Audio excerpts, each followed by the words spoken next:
اوس د اودس د فرضیت د سبب خبره ده. د هر یو څیز دپاره یو سبب وي، لکه د مونځ د فرضیت دپاره سبب د مونځ وخت داخلېدل دي.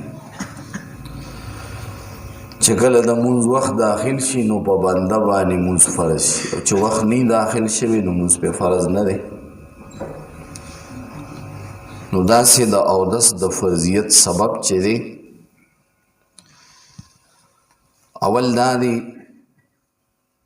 دنیاوي حکم او دنیاوي سبب یې دا دی چې د ده دپاره هغه څیزونه مباح شي او جایز شي چې هغه بغیر د اودس نه جایز نه دي. لکه یو بنده دی او د ده اودس نشته نو دی مونځ نشي کولی، دی سجده د تلاوت نشي کولی، دی د جنازې مونځ نشي کولی، دی قرآن ته لاس نشي وړلی. نو اودس په ده باندې ځکه فرض دی چې د ده دپاره مونځ کول دا جایز او مباح شي، د ده دپاره د جنازې مونځ کول مباح شي، د ده دپاره سجده د تلاوت کول دا مباح شي، د ده دپاره قرآن ته لاس وړل دا مباح شي. دی دنیاوي سبب دی. او اخروي حکم د اودس چې دی هغه دا دی چې په دې باندې بنده ته ثواب میلاویږي، اجر میلاویږي. دا د عبادت دپاره یو سبب دی، یو وسیله ده.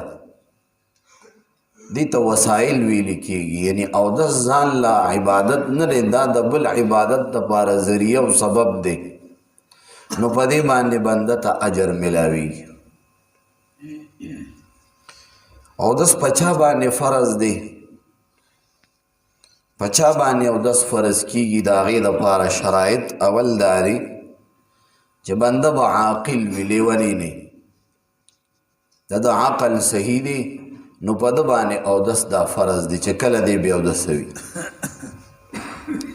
دویم نمبر بلوغ دی چې دی به بالغ وي.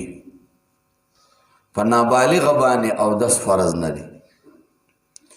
نابالغه قرآن هم بې اودسه راغستلی شي، خو تعلیم به د اودس ورکې.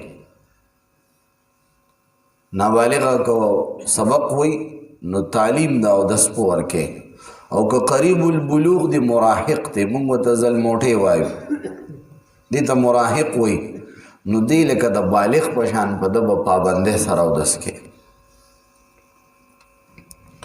دریم نمبر اسلام دی چې دا بنده به مسلمان وي، کافر باندې اودس نشته، او د کافر په اودس سره پاکیم نه راځي. څلورم نمبر چې ده ته قدرت حاصل وي په دومره اوبو باندې چې هغه اوبو باندې اودس کېږي، یعنی دومره اوبه شته چې دی پې اودس کولی شي، نو ده باندې اودس فرض دی.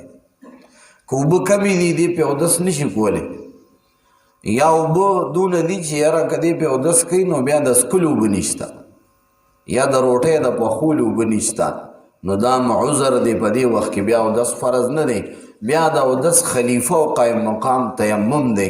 د هغې به تفصیلي مسایل راځي انشاءالله، بیا به بنده تیمم وایي. او څلورم پنځم نمبر دا چې دا زنانه د حیض و نفاس یې نشته دی.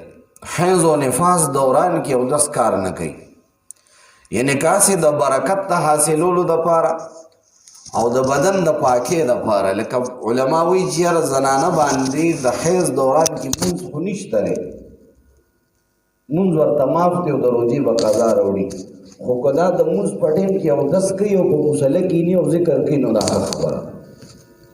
تشبیه د مصلینو کوي، د مونځګزارو، یعنې هغه وخت کې د الله ذکر کوي نو ذکر خو ورله جایز دی.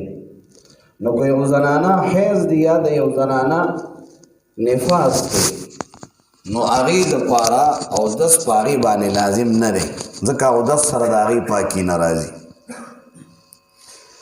اوس د اودس به کله صحیح کېږي؟ نو دې ته شرط د صحت وایي چې د دې اودس د صحیح کېدو دپاره، د دې د صحیح کېدو دپاره شرایط څه دي؟ نو اول شرط دا دی چې اودس به هله صحیح کېږي چې د اودس کې کوم اندامونه وینځل فرض دي، نو په دې باندې بنده اوبه تېرې کړي او دې کې یو ځای هم پاتې نه شي.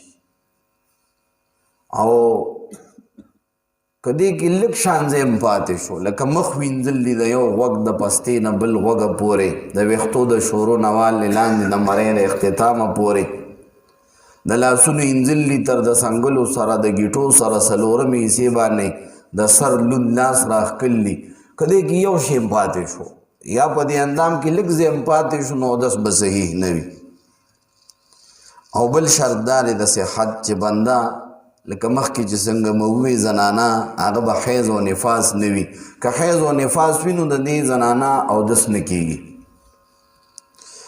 او دریم نمبر دا چې د ده په دې اندامونو به داسې یو شي نه لګېدلی چې هغه د اوبو دا رسېدل د ده بنده ته د ده بدن ته منع کوي لکه په دې باندې سلوشن لګېدلی دی یا پې شریش لګېدلی دي یا پې اوړه وغیره لګېدلي او د هغې نه لاندې سرمن ته اوبه نه ځي نو بیا دا اودس نه صحیح کېږي که نوکونه د یو بنده دونه غټ شوي دي چې د نوکونو د ګوتو سرونه پټ کړي دي او د هغې د وجې د ګوتې ته اوبه نه ورځي نو ده باندې دا کټکول لازم دي اودس یې بیا نه کېږي که دې کې اوړه نښتې وي اوړه یا پکې سلوشن نه یا پکې بل څه شی دی او د هغې د وجې دې لاندې اوبه نه ورځي نو بیا هم اودس نه کېږي که خیرې دی نو خیرې خیر دی خیرې کې اوبه ورځي خو کله دې نوکونو کې کلک شی ونښلي لکه اوړه پکې نښتې دي یا کم بنده کار روزګار کوي سخت شی پکې نښتې دی او هغې کې اوبه نه ورځي نو ده باندې دا نوکونه کټکول لا لازم دی اودس یې نه کېږي او که خیرې وي نو خیرې خیر دی خیرې کې اوبه ورځي